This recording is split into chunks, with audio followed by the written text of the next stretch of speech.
What if I told you that the silence you're experiencing right now, that painful no contact with your beloved, is actually the most powerful evidence that your manifestation is working? I know how that sounds. I know every fiber of your being is screaming that silence means rejection, that no contact means no interest, that the absence of communication is proof that they've moved on. But what if I could prove to you, using the documented teachings of Neville Goddard, the most powerful consciousness teacher who ever lived, that no contact is not the absence of connection, it's the building of it. And what if I could show you why the very silence that's breaking your heart is actually the bridge being constructed between where you are and where you want to be? Let me start with something that happened to me 18 months ago, something that changed everything I thought I knew about manifestation, silence, and the invisible work that happens when we can't see any movement in the 3D. I had been doing SATs every night for 2 months, imagining a scene that implied my specific person and I were happily together. But they hadn't texted, they hadn't called, they hadn't even viewed my social media. The silence was deafening. You know that feeling, don't you? That hollow ache in your chest when you check your phone for the 100th time and there's nothing? The way every notification makes your heart leap and then crash when it's not them. The torturous wondering if they're thinking about you at all, or if you've simply ceased to exist in their world. I was ready to give up when I found a lecture that Neville gave in 1968, and in it he said something that stopped me cold. The bridge of incidence is built in silence.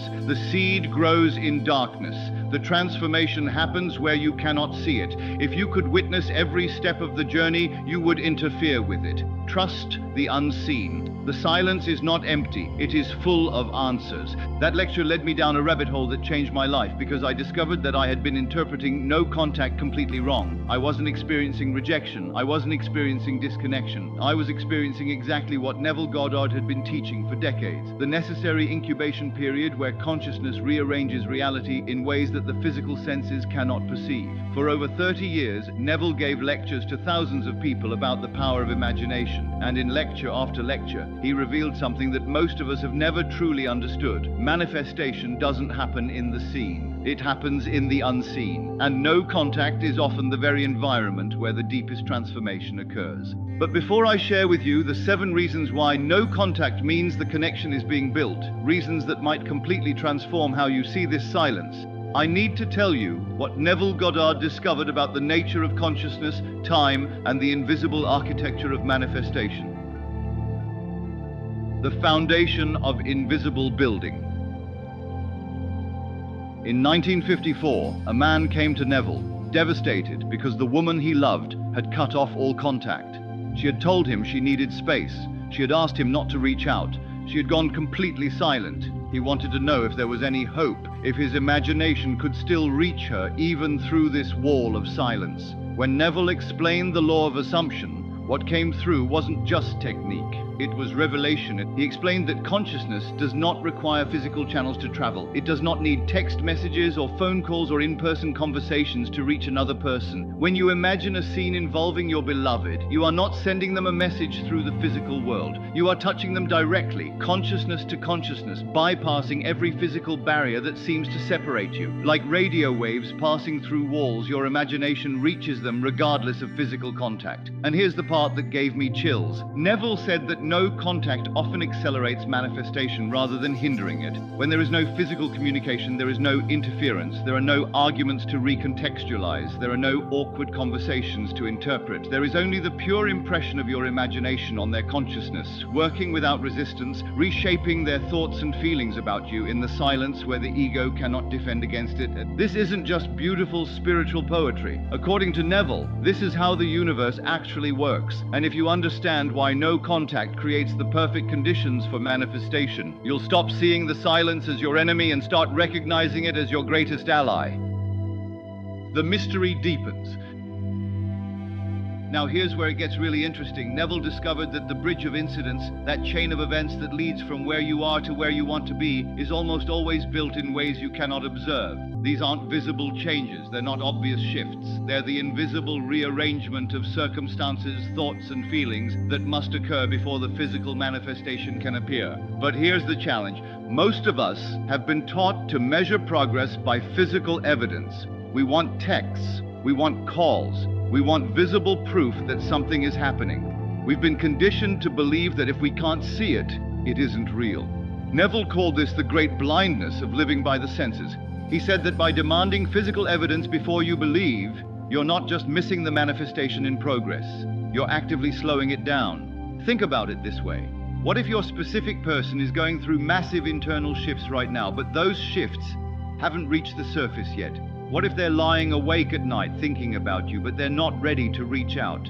What if the bridge is almost complete, but you're about to destroy it by panicking over the silence?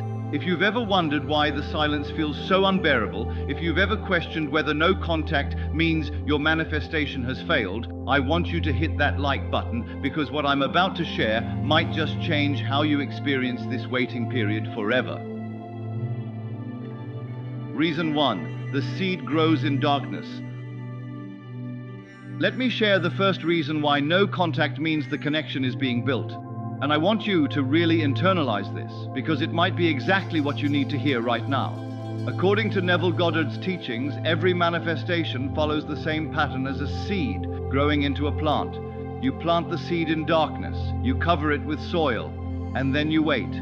You don't dig it up every day to check if it's growing. You don't expose it to light before it's ready. You trust the process that happens in the unseen. This is not passive waiting, this is active trust. When you do your SATS, when you imagine the wish fulfilled, you are planting a seed in the consciousness you share with your beloved.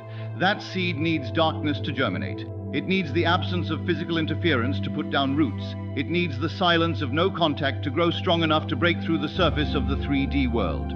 Neville explained that the worst thing you can do is dig up the seed by obsessively checking for physical evidence. Every time you panic about the silence, every time you interpret no contact as rejection, every time you mentally conclude that it's not working, you're digging up your seed. You're exposing it to conditions that prevent growth. You're interfering with the very process you initiated. I remember the breakthrough moment in my own manifestation. After weeks of no contact, I finally understood that the silence wasn't the absence of growth. It was the condition required for growth. I stopped checking my phone compulsively. I stopped interpreting the silence as a message. I stopped digging up my seed. And within 3 weeks, they reached out, not because I had done anything in the physical world, but because I had finally let the seed grow undisturbed in the darkness. Later, when I studied Neville's material on this phenomenon, I learned that impatience is the enemy of manifestation. The bridge is being built, whether you can see it or not. Your job is not to monitor the construction. Your job is to live in the state of the wish fulfilled and trust that what you've planted in imagination is growing toward physical reality. Reason 2. Consciousness works without physical channels. The second reason that Neville Goddard taught extensively is one that completely reframes how we think about communication. According to Neville, when you imagine your specific person, you are not hoping your thoughts reach them. You are reaching them directly. Consciousness is not contained within your skull. It is the medium through which all of reality exists. And when you direct your consciousness toward another person with feeling, there are no barriers that can stop it. Neville explained that physical communication, texts, calls, conversations, is actually the slower, more limited form of connection. It requires devices, it requires availability, it requires willingness to engage, but consciousness requires none of these things. When you imagine a scene with your beloved, you bypass every physical limitation. You touch them at the level of mind, where there is no resistance, where there are no walls, where no contact in the physical world is completely irrelevant.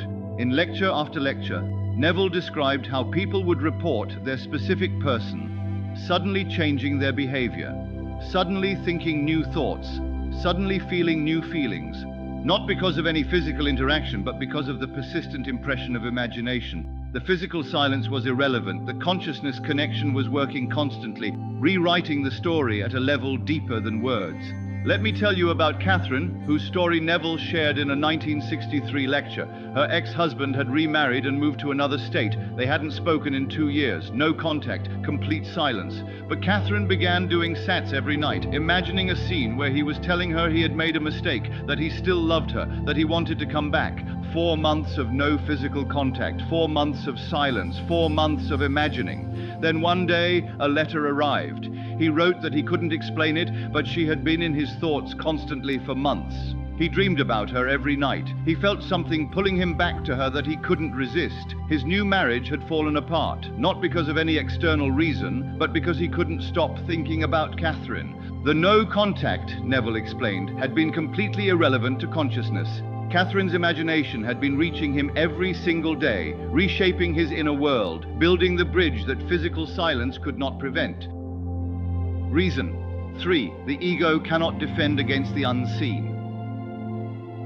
The third reason that Neville Goddard taught is one that almost everyone in no contact needs to understand. The silence removes the ego's defenses. Neville explained that when you're in regular physical contact with your specific person, their ego is active. They're analyzing your words. They're interpreting your actions. They're defending against perceived threats to their sense of self. Every text you send is filtered through their resistance. But in no contact, the ego has nothing to defend against. There are no messages to analyze. There are no conversations to interpret. There is only the subtle, persistent impression of your imagination working on their subconscious mind, the part of them that doesn't resist, doesn't analyze, doesn't defend, the part that simply receives and accepts. Neville was very specific about this. The subconscious mind is always open to impression. It doesn't have the filters that the conscious mind uses to reject ideas. When you imagine your beloved in the state you desire, you are impressing their subconscious directly, and in no contact there is no conscious mind interference to slow down or distort your impression. I'll never forget the lecture Neville gave about a woman whose beloved had told her very clearly that he wasn't interested, that she should move on, that there was no future for them. In regular contact, his ego would have maintained this position indefinitely. Every time she reached out, his conscious mind would have reinforced the rejection. But she went into no contact, not as a strategy, but as a way to focus entirely on her imagination. For 3 months, she didn't text, didn't call, didn't engage with his social media. She only did her SATS, imagining him telling her he couldn't stop thinking about her. When he finally reached out, he was confused by his own feelings. "I don't understand what's happening," he said. "I was so sure I didn't want this, but something changed. I can't explain it. It's like I woke up one day and couldn't imagine my life without you in it." The no contact, Neville explained, had allowed her imagination to bypass his conscious resistance entirely. She had rewritten his subconscious while his ego wasn't looking. Reason 4. The bridge requires invisible construction. Perhaps one of the most profound reasons that Neville documented involves what he called the bridge of incidents, the series of events, circumstances, and inner shifts that must occur to bring your manifestation from imagination into physical reality. Now remember, Neville taught that you don't need to know how your manifestation will come. You don't need to understand the bridge. You just need to trust that it's being built. But here's what most people don't realize: the bridge is almost always invisible while it's being constructed. The shifts happening in your beloved's life, the circumstances being rearranged, the feelings being transformed, none of this is visible to you during no contact. You can't see them reconsidering their choices. You can't see them dreaming about you. You can't see the conversations they're having with friends about you, or the way they pause when they see something that reminds them of you. Neville explained that this invisibility is not a bug, it's a feature. If you could see every step of the bridge being built, you would interfere with it. You would try to help. You would try to speed it up. You would try to control the process. And in doing so, you would introduce resistance and doubt that would slow everything down. The no contact forces you to trust the unseen. It forces you to maintain your state without physical validation. It forces you to become the person who already has what they desire, because that person doesn't need constant evidence. That person knows. The key, according to Neville, is recognizing that the silence is full of activity. When your specific person's favorite song suddenly reminds them of you, when they dream about you for the 3rd night in a row, when a friend casually mentions your name and they feel something stir inside them, when they catch themselves wondering what you're doing, all of this is happening in the silence. All of this is the bridge being built. You just can't see it yet. Reason 5. Your state must stabilize before the manifestation can appear. The 5th reason is one that Neville considered essential to understanding why no contact often precedes the biggest breakthroughs. Your state must become natural before the manifestation can appear in a way you can maintain. Neville made a crucial distinction between briefly visiting a state and actually living in it. Many people imagine their desired outcome once or twice, feel good for a moment, and then fall back into anxiety and doubt. But manifestation requires that the new state become your home, your natural way of being, not just a place you visit occasionally. How does this relate to no contact? The silence gives you time to stabilize in your new state without interference. If your specific person reached out tomorrow while you were still operating from lack and desperation, you would likely sabotage the reconciliation. Your anxiety would show. Your neediness would leak through. The old patterns would reassert themselves. But if the no contact continues long enough for you to genuinely stabilize in the state of being loved, being chosen, being secure in your connection, then when they do reach out, you'll respond from that state. You'll be the person who already knows they're loved. You'll be the person who doesn't need validation because they have inner certainty. You'll be the person who can receive the manifestation without immediately losing it. Neville documented countless cases where premature manifestation led to immediate collapse. People got the text they wanted, but responded from the old state and pushed the person away. People got the reconciliation, but couldn't maintain it because they hadn't changed internally. The no contact, Neville explained, is often the universe's way of giving you time to become the person who can actually keep what you're manifesting. Reason 6. The old story must dissolve before the new one can emerge. The sixth reason involves what Neville called the death of the old man, the dissolution of the old story, the old assumptions, the old version of your relationship that must die before the new version can be born. You might still be holding on to the story of rejection, the story of why it ended, the story of what they said and did. Your beloved might still be holding on to their own version of that story. Neville explained that as long as the old story lives, it continues to create. Your assumptions about what happened are still generating reality. Their assumptions about who you are and what the relationship was, those are still active. For the new story to emerge, the old one must fade. No contact creates the space for this dissolution. Without new interactions reinforcing the old patterns, the story begins to lose power. Without arguments reminding both of you why it didn't work, the narrative starts to soften. Without fresh evidence of the old dynamic, the assumptions begin to shift. In the silence, your specific person begins to forget the worst parts of the story. They begin to remember differently. They begin to wonder if they were too harsh, if they missed something, if there was more there than they acknowledged. Meanwhile, you're doing your revision work, reimagining the past, impressing a new version of the relationship on consciousness. When the no contact ends, neither of you is the same person. The old story has dissolved enough that a new story can take its place.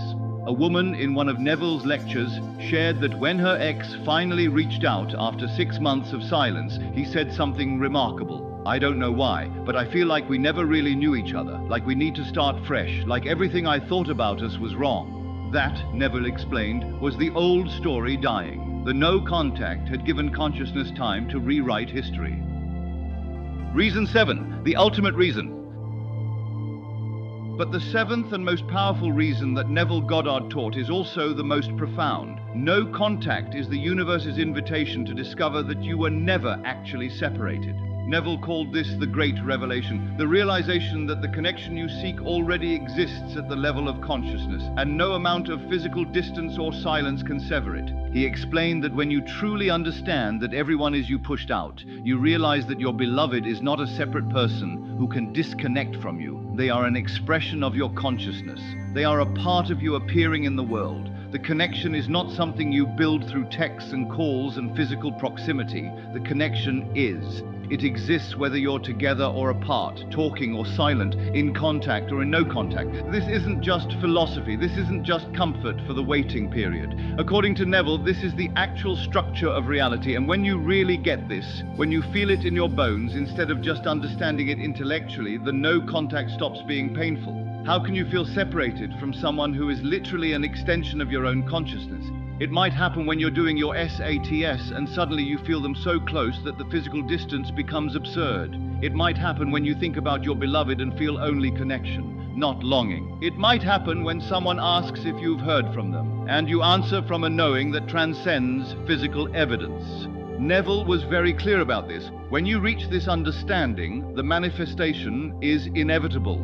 You're no longer trying to create a connection. You're recognizing the connection that was always there. You're no longer hoping they'll reach out. You're knowing that they must, because they are you, and you have decided that this is how your story goes. The deeper truth. Now here's what Neville Goddard understood that most people miss. No contact isn't something that's happening to you. It's something that's happening for you. It's not a barrier to your manifestation. It's part of your manifestation. According to Neville, when you desire someone and begin to assume the feeling of having them, consciousness immediately begins rearranging reality to match your assumption. But this rearrangement takes time. Events must unfold. Inner shifts must occur. Circumstances must align. And often the most efficient path involves a period of no physical contact, not as punishment, not as rejection, but as the optimal condition for the transformation to occur. They're not ignoring you. They're being worked on by consciousness. They're going through their own shifts, their own realizations, their own journey toward the version of them that matches your assumption. They can be in complete silence and still be moving toward you with every thought, every dream, every inexplicable feeling that draws them closer. But here's the key. This bridge being built depends on your state during the silence. If you spend the no contact period in anxiety, doubt, and desperation, you're not planting seeds of union. You're planting seeds of separation. If you spend it in the feeling of the wish fulfilled, trusting the unseen, knowing that the connection transcends physical evidence, you're strengthening the bridge with every peaceful moment. Neville often said that the state you maintain during the waiting period determines what you receive at the end of it. When you stay faithful to your assumption, when you refuse to interpret the silence as rejection, when you live in the end even when the present shows nothing, you make it inevitable that the silence will break in exactly the way you've been imagining. This doesn't mean you don't feel impatient sometimes. This doesn't mean you don't have moments of doubt. But it does mean that the no contact is not your enemy. It's the cocoon where the transformation happens. Your beloved is not beyond your reach. They're being drawn to you in the silence, shaped by your consciousness, moved by a force they don't understand but cannot resist. Personal integration. I want you to think about this for a moment. What if the silence you're experiencing right now is not a wall, but a womb? What if your beloved is going through the exact internal transformation that needs to happen for your reunion? What if that feeling you get sometimes, that sense that something is shifting even though you can't see it, isn't just wishful thinking? What if it's the most accurate perception of reality you have? And what if by trusting this process, by maintaining your state during the no contact, by refusing to interpret silence as rejection, you could transform this waiting period from agony into anticipation, from doubt into certainty, from separation into deeper connection than you've ever known. This is what Neville Goddard offered the world, not just a technique for manifesting your specific person, but a revelation about the nature of connection itself, a roadmap for understanding that physical contact is not the source of your bond, consciousness is, a way to stay connected to your beloved even in complete silence, because you understand that consciousness knows no distance, no barriers, no silence. If you're in no contact right now, if you've been wondering whether your manifestation is working, I want you to do something. I want you to stop interpreting the silence. Stop checking for evidence. Stop measuring your progress by physical signs. Instead, go deeper into your imagination. Feel the connection that the silence cannot sever. Trust the bridge that's being built in the unseen. And share your experiences in the comments. Tell us about the shifts you've noticed during no contact. Heart the stories that touch you. Because when we share these experiences, when we validate each other's trust in the unseen, we strengthen the faith of everyone in this community. And faith is the substance of things hoped for, the evidence of things not seen. The transformative ending. Here's what I want you to take with you as we close. The no contact is not evidence of disconnection. It is the very environment where the deepest connection is being forged. Your beloved is not absent from your life. They're being transformed in the silence, moved by consciousness, shaped by your imagination in ways that transcend physical communication. They've been receiving your thoughts in the quiet moments. They've been dreaming of you in the night. They've been feeling something stirring inside them that they can't explain. A pull toward you that grows stronger in the absence of physical contact, not weaker. The question isn't whether they'll reach out. The question is, can you trust the process long enough for the bridge to be completed? Can you maintain your state when every cell in your body screams for physical evidence? Can you know the connection is real even when the 3D shows only silence? Because right now, as you read this, your specific person is being worked on by the same consciousness that lives in you. They're thinking about you, they're feeling you, they're being drawn toward you by forces that physical distance cannot stop and silence cannot prevent. The ex who went silent, the person who said they needed space, the one who hasn't texted back in weeks, the beloved who seems to have disappeared from your life, they're all still connected to you at the level of consciousness. They're all still receiving your imagination. They're all still being shaped by your state. The only thing that separates you from your manifestation is your interpretation of the silence. And now you understand. The silence is not empty. The silence is full. The bridge is being built. The connection is being strengthened. The transformation is happening right now, in this very moment that feels like nothing. So tonight, when you do your sats, feel them close. Not because you're pretending, because they are close. Consciousness knows no distance. Feel the connection that the silence cannot touch. Feel the bridge that's almost complete. Feel the reunion that's already happened in imagination, waiting only for the 3D to catch up. The no contact is not your enemy. It's the darkness where your seed is growing. It's the cocoon where the transformation happens. It's the silence before the symphony. Trust it. Trust the unseen. Trust that what feels like nothing is actually everything unfolding perfectly.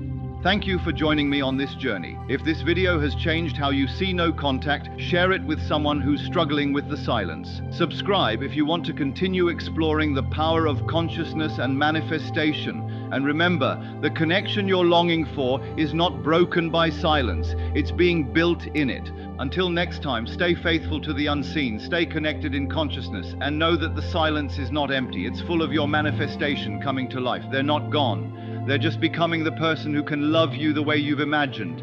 And that becoming happens in the silence. Now, the bridge is being built. Trust it. It's almost complete.